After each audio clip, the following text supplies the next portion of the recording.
कर्पूरगौरं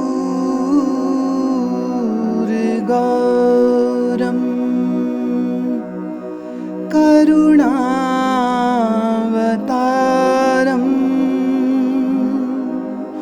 संसारसारं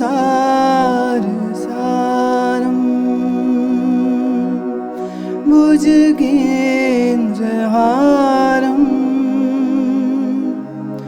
सदा वसन्तं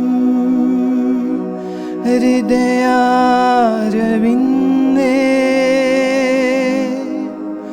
भवं भवानी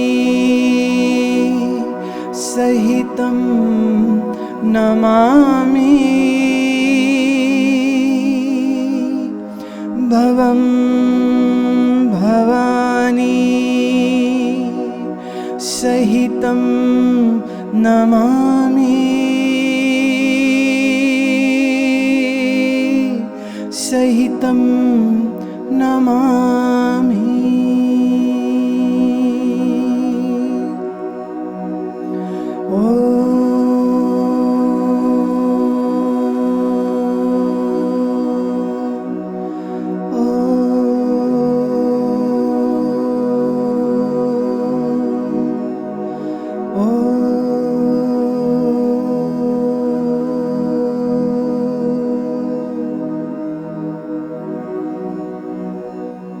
शंभो शिव शंभो शंभो शिव शंभो।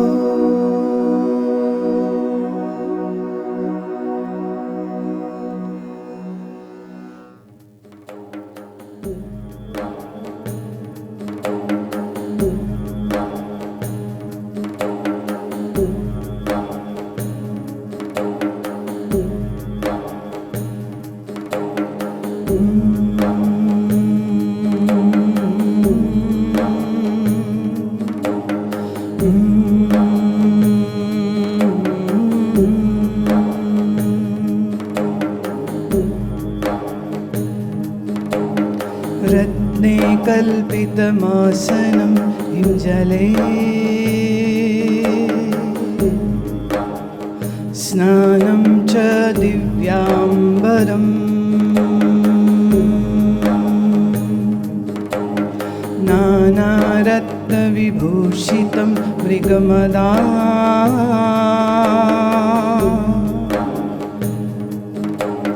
मोदाङ्कितं चन्दनम्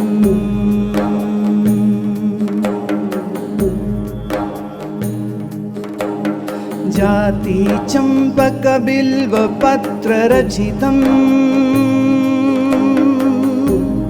पुष्पं च धूपं तथा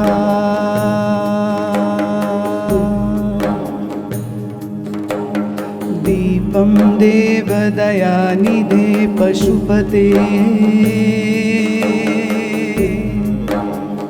हरिकल्पितं गूयताम्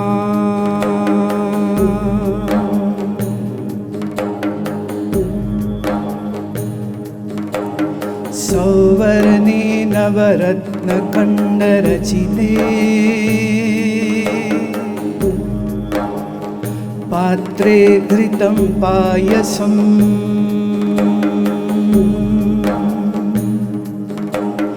भक्ष्यं पञ्चविधं पयोदधियुतम्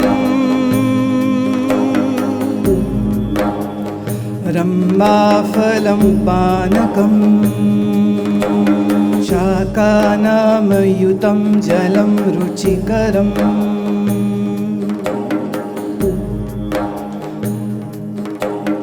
कर्पूरखण्डोज्ज्वलम् ताम्बूलं मनसा मया विरचितम्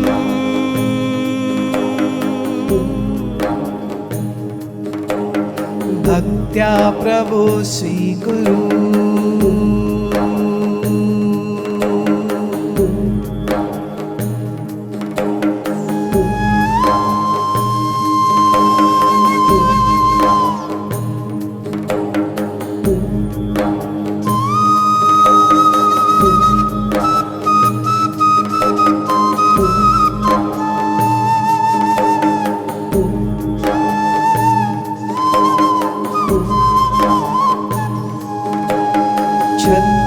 चामरयोरयुगं व्यजनकम् चादर्शकं निर्मलम् वीणा भेरी मृदङ्गकाहल्कला गीतं च नृत्यं तथा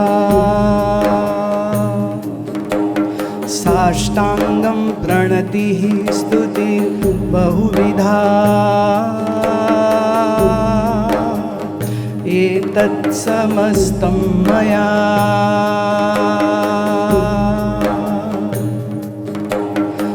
संकल्पेन समर्पितं तव विभो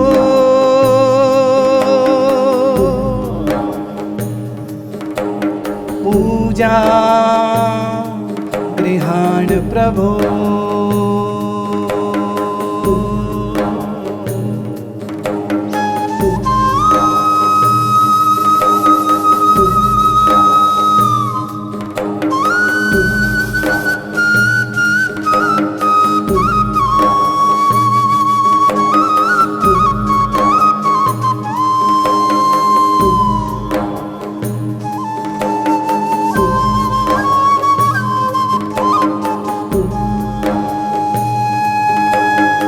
आत्मा त्वं गिरिजामती सहचराः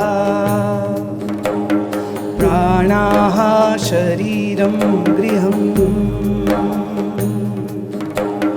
पूजा ते विषयोपभोगरचना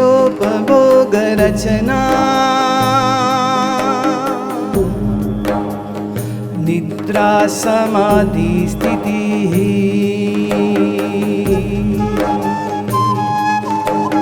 संचारः पदयोः प्रदक्षिणविधिः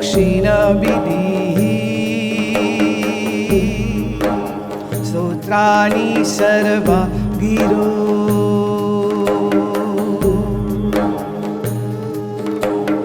यदत् कर्म करोमि तत्तदखिलम्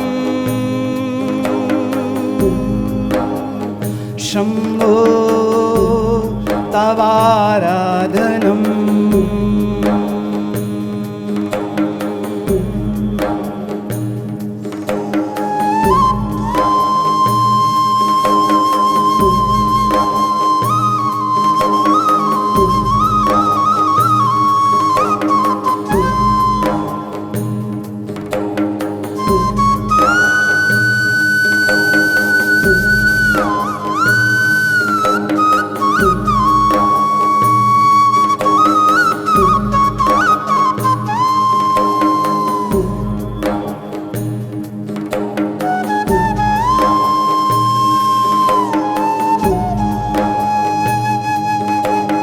करचरं कृतं वाक्यकायजं कर्मजं वा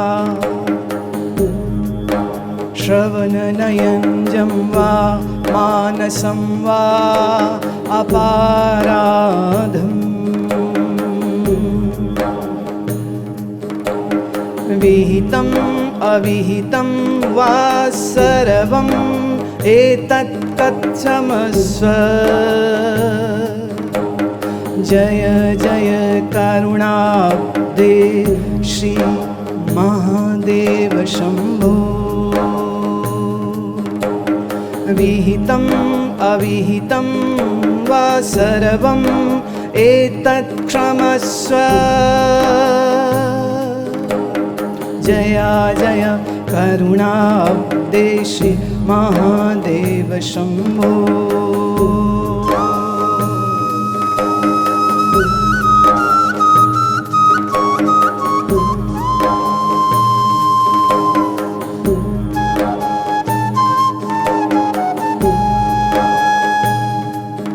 श्री महादेव शम्भो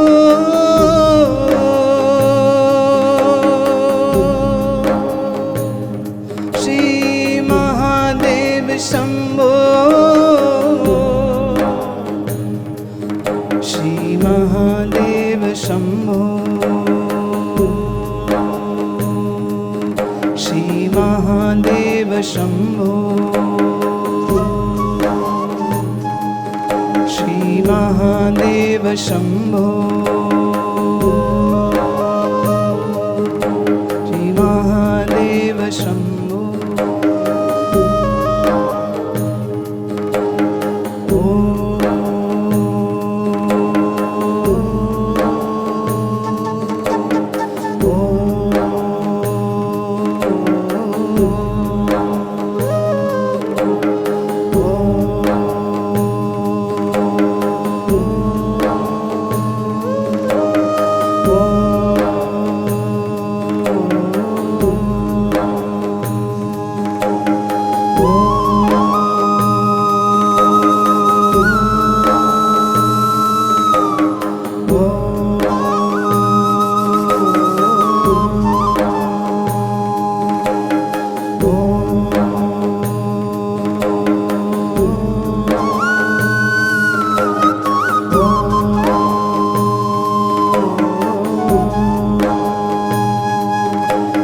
महादेव शंभो महादेव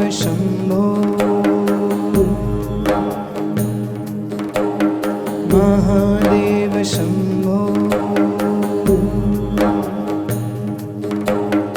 महादेव शंभो महादेव शंभो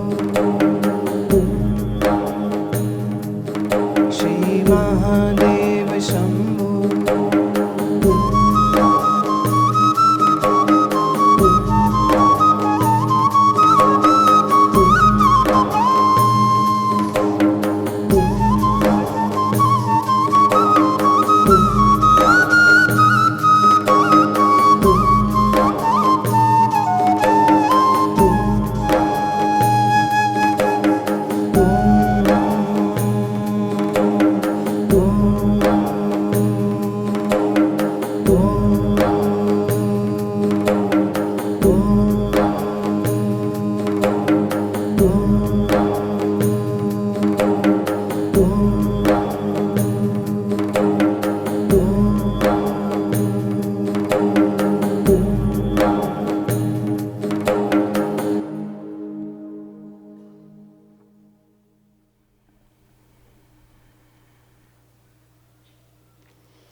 आदि शंकराचार्य के द्वारा रचित यह स्तोत्र अति सुंदर शिव की मानस पूजा हेतु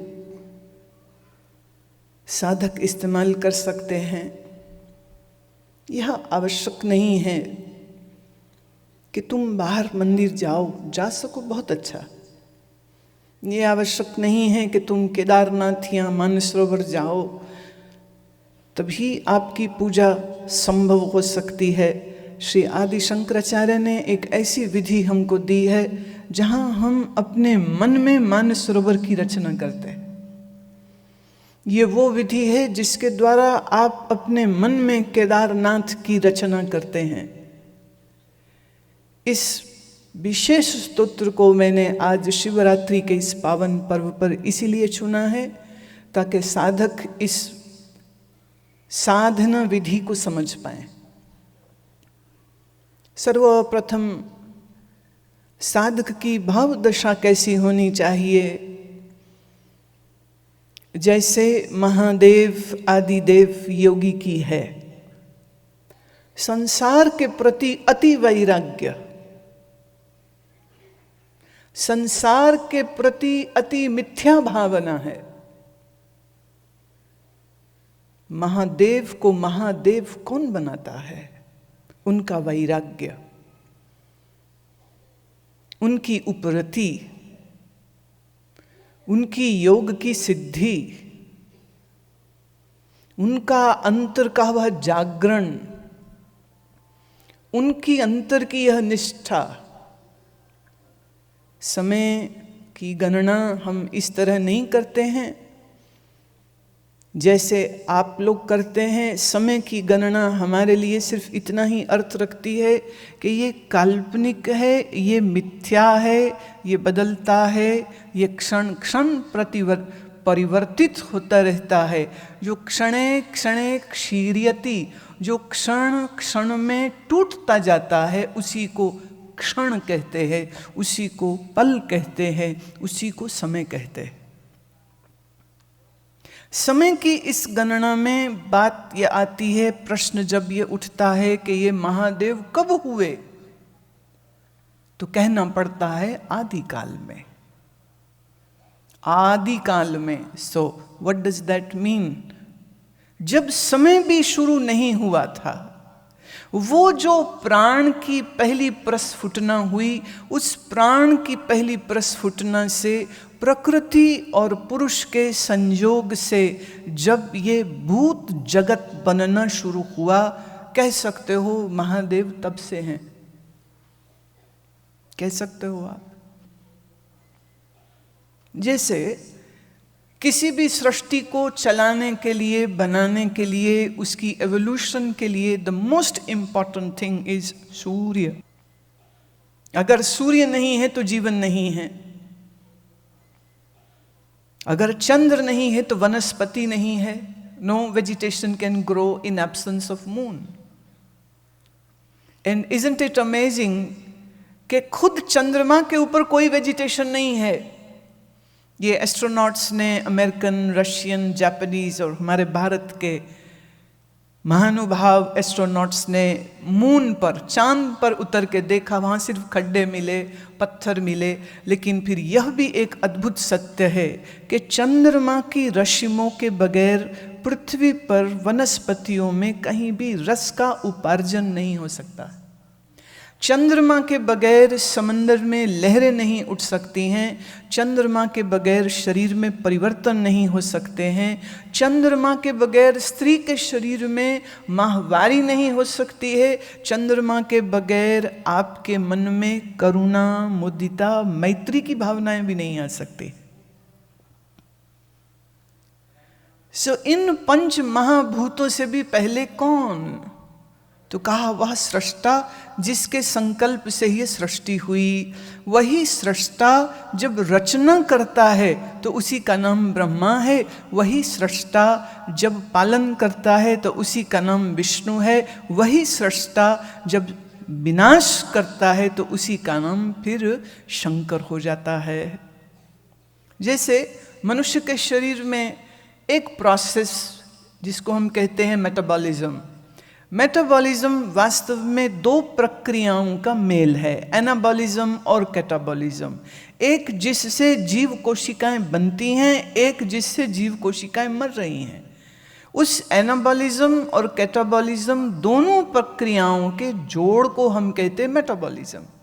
ऐसे ही भूत प्रकृति का बनना, भूत प्रकृति का पालन होना, भूत प्रकृति का मिटना, इन तीन प्रोसेस को जो अंजाम देता है, ये तीनों प्रोसेस, ये तीनों प्रक्रियाएं जिसके द्वारा हो रही हैं, उसी को हम सांख्य की दृष्टि से पुरुष कहते हैं अथवा ईश्वर कहते हैं, और वेदांत की दृष्टि में हम उसी को माया विशिष्ट चैतन्य कहते हैं।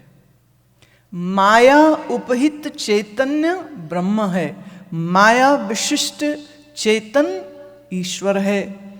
जैसे अगर हम उसे अपने ऊपर ले आए तो अंतःकरण विशिष्ट चेतन का नाम जीव है और अंतःकरण उपहित चेतन का नाम आत्मा है। आत्मा माने मैं, शुद्ध मैं। जब अंतःकरण से जुड़ गया मैं, तो अंतःकरण माने मन बुद्धि चित्त अहंकार प्लस आत्मा क्या बना? जीवात्मा। और अंतःकरण हटा दिया हमने। अंतःकरण के बिना माने माइनस अंतःकरण, जीव आत्मा इस आत्मा। जब मैं शुद्ध मैं इसे आसान भाषा में कर दूं, जब यह मैं शुद्ध मैं मन बुद्धि के साथ जुड़ता है तो मेरा ही नाम जीव हो जाता है। और जब मैं मन बुद्धि से अपने आप को अलग कर लेता हूं तो मेरा ही नाम आत्मा हो जाता है। और जिस दिन मैं अपने इस आत्मस्वरूप का बोध कर लेता हूँ तो जानता हूँ कि जो मुझ में चैतन्यता है, जो मैं सत्य स्वरूप हूँ, जो मैं आनंद स्वरूप हूँ, इस मन की वजह से मेरी सीमाएं दिख रही थीं, पर वो तो कल्पित हैं। सीमा तो सारी की सारी कल्पित है, और कल्पना की इस सीमा को हमने छोड़ा तो फिर आत्मा ही ब्रह्म है। फिर वेद कहता है अयम आत्मा ब्रह्म अहम ब्रह्मास्मि, फिर ये अहम ही ब्रह्म है, फिर यह आत्मा ही ब्रह्म है। लेकिन अगर मन को साइड में नहीं करते हो, मन का जो विशेषण अपने साथ जोड़ा है उसको अलग नहीं करते हो, तो तुम जीव हो। और जब जीव हो तो जन्मना, मरना, भटकना, पाप पुण्य कर्म के सारे बंधन तुम्हारे गले की फांसी में पड़े रहते हैं। तो जैसे अंतःकरण जुड़ गया तो मेरा ही नाम जीव है, और अंतःकरण अलग कर दिया तो मेरा ही नाम शुद्धात्मा है। ऐसे ही इसको अब समष्टि में देखो, जब माया और ईश्वर जुड़े, जब माया और ब्रह्म जुड़े तो उसी का नाम ईश्वर हो गया। और जब माया को अलग किया तो फिर ईश्वर नहीं, ब्रह्म ही है। सेम प्रोसेस, उसमें कोई भेद नहीं है। अब जिसने इस बोध को प्रथम मनुष्य के रूप से, मनुष्य की देह के रूप से प्रस्फुटित किया, बोला, कहा, उद्बोधन किया, who spoke up this ultimate reality truth, he is called Mahadev, he is called the आदि योगी। उसी को हम महादेव के नाम से भी और अनेकों अनेकों नामों से हम उनको जानते हैं। अब इस शिवरात्रि का और महादेव जी के दो पक्ष हो जाते हैं। एक पक्ष है उनके शरीर का, और एक पक्ष हो गया बिना शरीर वाला। जिसको हमने बिना शरीर वाला कहा उसका नाम हुआ शिव, और जहाँ शरीर और माया जुड़ गए उसी का नाम हो गया महादेव। तो साधक अपने आप को महादेव के साथ जोड़ता है। क्यों जोड़े महादेव के साथ?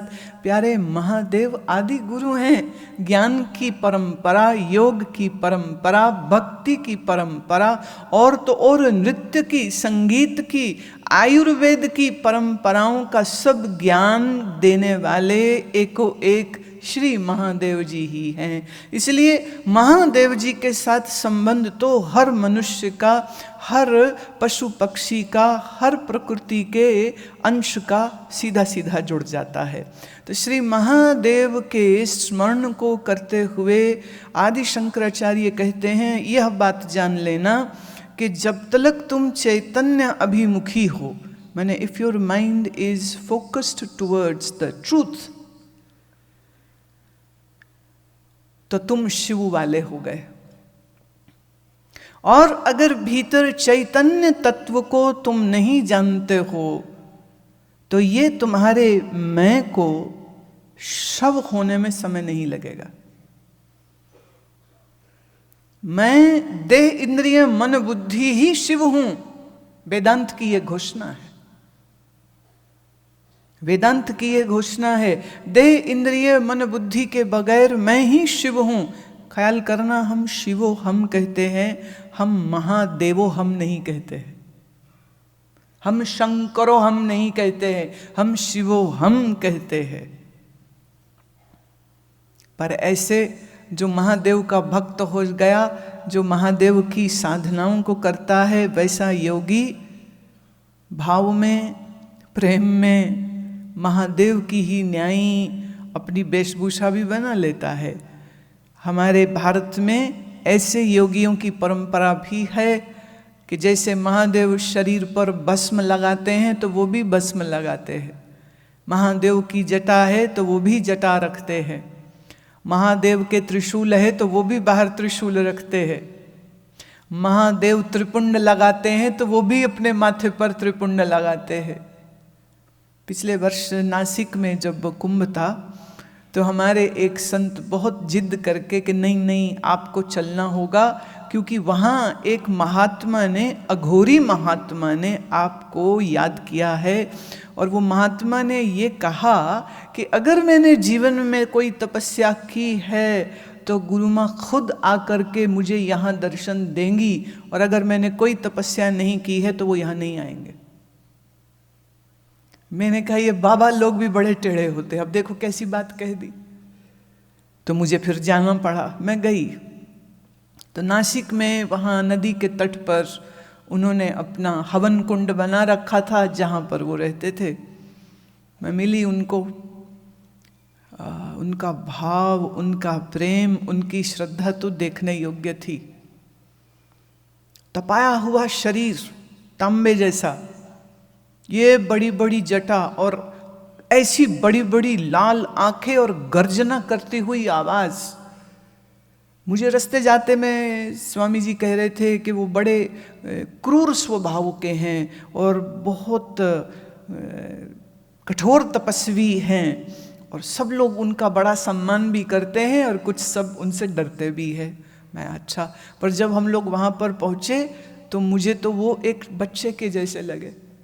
उनका जिस प्रकार मेरे प्रति व्यवहार था, खड़े रहे, बैठे ही नहीं। बोले मैं तो आपके बराबर नहीं बैठ सकता हूँ। मैंने कहा महात्मा ऐसे मत करिए, आसन ग्रहण करिए। अपना मृगछाला वाला आसन मुझे दे दिया कि आप यहाँ विराजो, खुद खड़े हो गए। तो बड़ी मुश्किल से उनको समझा के प्यार से जब कहा तब जा कर के वो बैठे।